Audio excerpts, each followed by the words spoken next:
नमस्कार किसान साथियों, किसान भाइयों। आज हम जानेंगे गेहूं में बालियां आते समय या फिर आने से पहले या बाद में। मान लीजिए अभी आपकी बालियां नहीं निकली हैं या फिर निकल रही हैं या निकल आई हैं, तो ऐसी दशा में आप क्या करें जिससे आपका उत्पादन, जिससे आपका पैदावार बढ़ सके। बहुत ही सरल और आसान शब्दों में बहुत ही कम समय में आपको बताने का प्रयास करेंगे, तो पूरा वीडियो देखिएगा और जो भी आपका सवाल या सुझाव हो आप कमेंट करिए। तो चलिए ज़्यादा समय नहीं लेते हैं, वीडियो स्टार्ट करते हैं। किसान साथियों, सबसे पहले बात उन किसान साथियों की ही करते हैं जिनकी अभी गेहूं की बालियां नहीं निकली हैं, गबोर अवस्था में फसल है।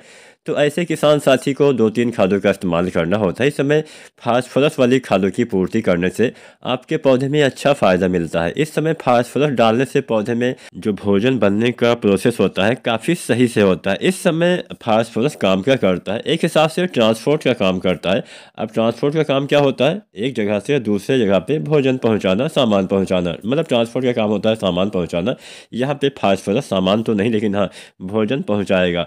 अब क्योंकि इस समय बालियों का विकास हो रहा होता है, गबूर अवस्था में बालियों का निर्माण अंदर ही अंदर होता है, तो ऐसी दशा में अगर आप फास्फोरस वाली खादों का इस्तेमाल करते हैं तो आपके पौधे में बालियों का निर्माण सही तरह से हो पाता है। तो यहाँ पे आमतौर पे हम NPK 05234 का प्रयोग करते हैं, जिसमें 52% फास्फोरस और 34% पोटेशियम पाया जाता है।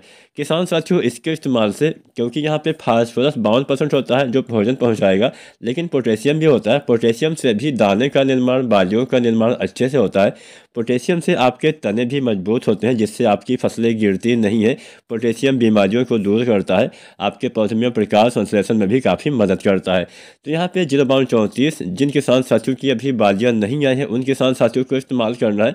इसके साथ हम इस्तेमाल करते हैं बोरोन का।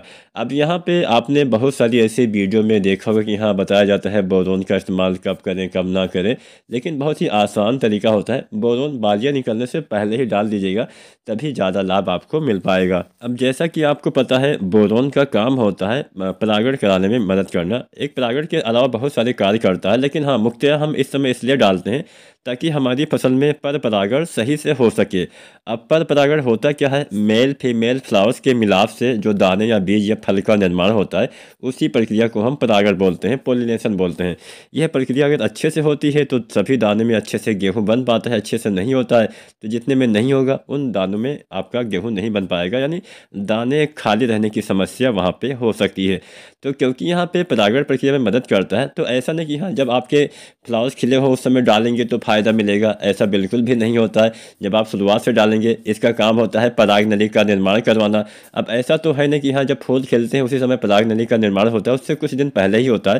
तो अगर आप पहले, मतलब मेरा मतलब कहने का यही है कि मान लीजिए बालियाँ निकल आई हैं, उसके बाद डालने से बेहतर है बालियाँ निकलने से पहले ही बोरोन का इस्तेमाल कर दें, ताकि वो सही से काम कर सके। किसी भी खाद का इस्तेमाल अगर हम सही समय पर नहीं करते हैं, अब मान लीजिए आप 05234 बालियाँ निकल आई हैं तब डालते हैं, तो कहाँ से ज़्यादा लाभ मिलेगा, क्योंकि बालियाँ निकलने के बाद उसका ज़्यादा काम नहीं रहता। इसी तरह से बोरोन का भी इस्तेमाल, बालियाँ मान लीजिए कुछ % बालियाँ निकल रही हैं, उस दशा में तो आप बोरोन डाल सकते हैं, लेकिन संपूर्ण बालियाँ निकल आई हैं, उसके बाद फ्लावरिंग ही होती है, फूल आते हैं, तब आप बोरोन डालते हैं, फ़ायदा नहीं मिलेगा। तो बेहतर है 05234 के साथ बोरोन डाल दीजिए।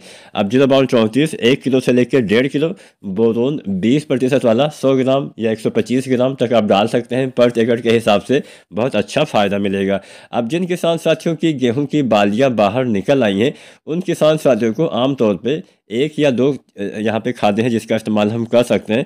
पहला, ज़्यादातर किसान साथी NPK 0050 का इस्तेमाल करते हैं। इसके इस्तेमाल से सभी दाने का भराव अच्छे से होता है। 50% पोटेशियम, 17.5% सल्फर पाया जाता है। इसके इस्तेमाल से आपके पौधे में जो भी भोजन इकट्ठा होता है वो पौधे के दाने तक भेज देता है। ऐसा नहीं कि हाँ पौधे जितना भोजन बनाते हैं उसका पूरा उपयोग कर लेते हैं। पौधे अपने अंदर कुछ भोजन स्टोर करके रखते हैं रिक्तिकाओं में, तो वो जो स्टोर वाला भोजन होता है वो पौधे के बालियों के दाने तक भेजने का काम यहाँ पे 0050 करने वाला है।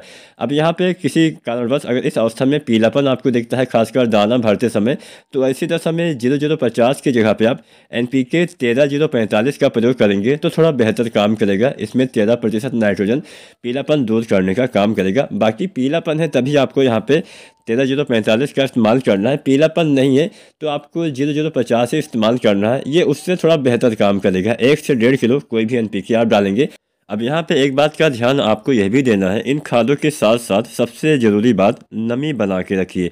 इन अवस्थाओं में अक्सर नमी की कमी से भी समस्याएं आ जाती हैं। बालियाँ बनते समय नमी की कमी होने से बालियाँ छोटी पतली कमज़ोर बनती हैं। बालियाँ निकलने के बाद नमी की कमी होने से दाने का भराव नहीं होता है। तो नमी बना के रखिए, बहुत ज़्यादा पानी भरिए मत, नहीं तो फसलें गिर सकती हैं। बाकी नमी आप हल्की हल्की सिंचाई करके भी मेंटेन रख सकते हैं। उम्मीद है आज की ये जानकारी, आज की वीडियो आपके लिए उपयोगी साबित होगी। वीडियो जानकारी अच्छी लगी हो तो लाइक शेयर करें और SRJ खेती चैनल को सब्सक्राइब करें।